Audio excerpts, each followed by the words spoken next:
Reels वाली बहू। प्रज्ञा को रील्स बनाने का बड़ा ही क्रेज है और वो दिन भर रील्स बनाती रहती है। खाते पीते घूमते फिरते घर में कॉलेज में रील्स बनाने के कारण प्रज्ञा पूरे कॉलेज में हाईलाइटेड है।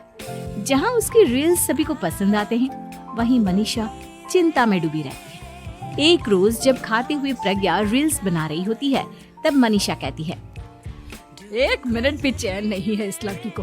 ये नहीं कि खाना तो आराम से खा ले, लेकिन नहीं, अरे थोड़ी देर रील्स नहीं बनाओगी तो आसमान नहीं टूट पड़ेगा। अरे मम्मी, इसी को तो कहते हैं डिटर्मिनेशन। तुम नहीं समझोगी ये सब। ए भगवान, इस लड़की को सद्बुद्धि दे।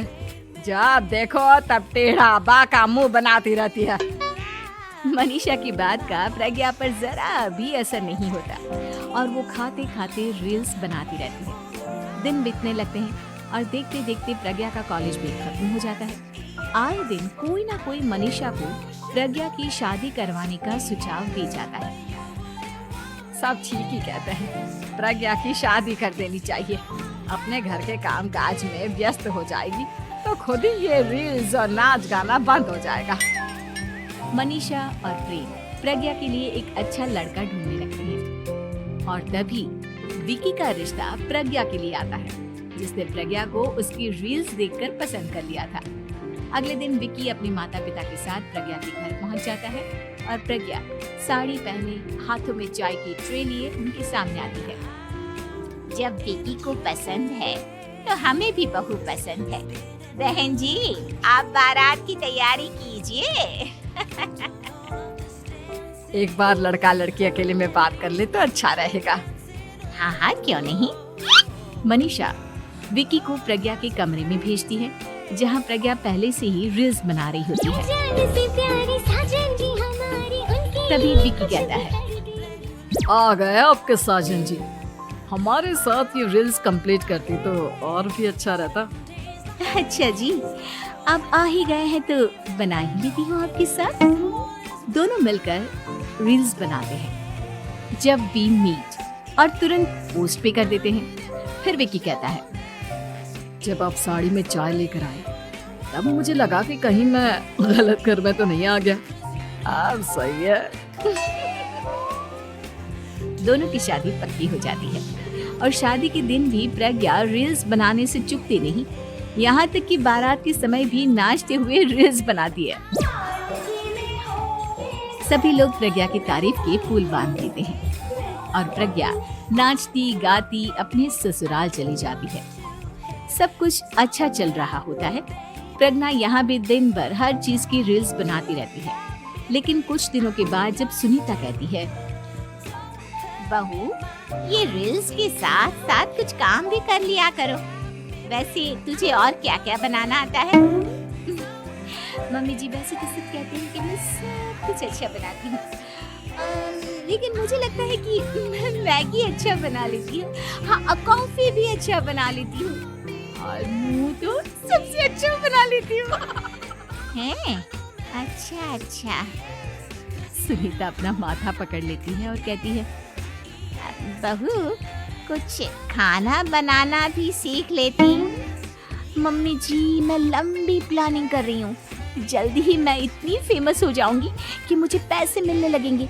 हम दोनों सास बहू राज करेंगे, राज ना कर काम करेंगे और लोगों की तो लाइन लगेगी हमसे मिलने के लिए। तेरा दिमाग खराब हो गया है क्या बहू? हंसी मजाक तक ठीक है, लेकिन इस तरह घर नहीं चलते। जितना जल्दी हो इस घर के तौर तरीकों को सीख लो। प्रज्ञा मुंह घुमाकर चली जाती है और तुरंत उसी वक्त एक रील बनाती है। ये देख सुनीता का गुस्सा 7वें आसमान पर चला जाता है और विकी के घर आती ही सुनीता उसे सब कुछ बताती है। विकी भी अब प्रज्ञा की इन हरकतों से परेशान हो जाता है। तुम टेंशन मत लो मम्मा, मैं देख लूंगा। विकी कमरे में जाता है तो देखता है कि प्रज्ञा रील्स बना रही है। विकी बड़े ही प्यार से प्रज्ञा से कहता है, प्रज्ञा, इन सब के लिए मैं तुम्हें मना नहीं कर रहा हूँ, लेकिन फिर भी हर वक्त तो ये अच्छा नहीं लगता ना। समझने की कोशिश करो, मुझे भी तुम्हारा थोड़ा वक्त चाहिए। मैं जब ऑफिस से आता हूँ तो मुझे समय देने की जगह इसी में लगी रहती है। तुम ज्यादा ही सोच रहे हो। तुम भी मेरे साथ रील्स बनाओ ना, तुम्हें भी बहुत अच्छा लगेगा। तुम्हें इज्जत से कोई बात समझ में नहीं आती क्या? दिमाग खराब हो गया है तुम्हारा इस चकाचौंध से। अगर तुमने अपना रवैया नहीं बदला तो मैं तुमसे दूर चला जाऊंगा। तुम ही रिश्ता लेकर आए थे, मुझे लड़कों की कमी नहीं थी और ना आज है। विकी दरवाजा पटक कर चला जाता है। धीरे धीरे विकी प्रज्ञा से दूर होता जाता है। एक रोज मनीषा प्रज्ञा के ससुराल उससे मिलने जाती है। तब सुनीता उससे कहती है, बहन जी, अब आई हैं तो कुछ दिन यहाँ रहकर जाइएगा, आप ही का घर है। हाँ मम्मी, बहुत दिन हो गए तुम्हारे साथ एक भी रील नहीं बनाई मैंने। प्रज्ञा तुरंत अपने फोन में रील्स ऑन कर लेती है। ये सब मुझसे नहीं होता। मेरा ये भूत अभी तक नहीं उतरा क्या? बहन जी, आप कुछ कहती नहीं क्या इसे?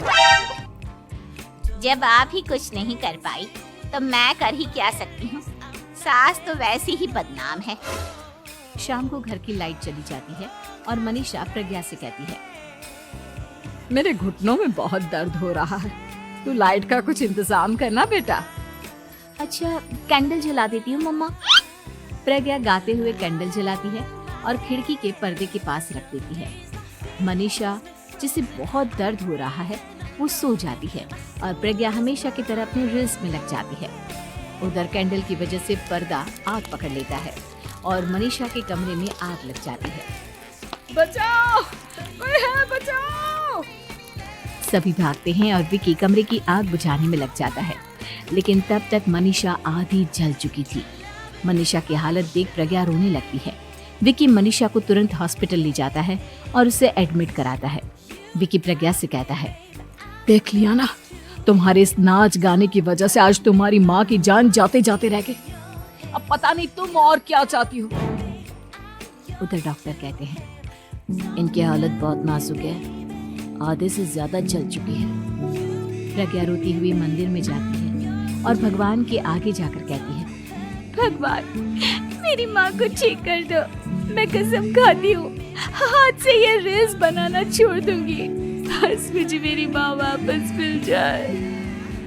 2 दिन बीत जाते हैं और मनीषा खतरे से बाहर आ जाती है। पेशेंट अब ठीक है, आप लोग उनसे मिल सकते हो।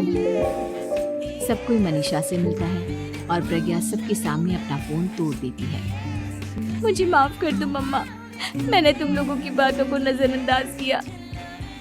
बेटा, कोई भी चीज जरूरत से ज्यादा खराब है।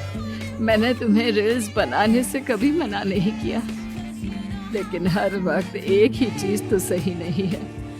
मैं समझ गई हूँ मम्मा, आई एम सॉरी। प्रज्ञा उस दिन से रील्स बनाना छोड़ देती है और पूरी तरह से अपने घर में लग जाती है।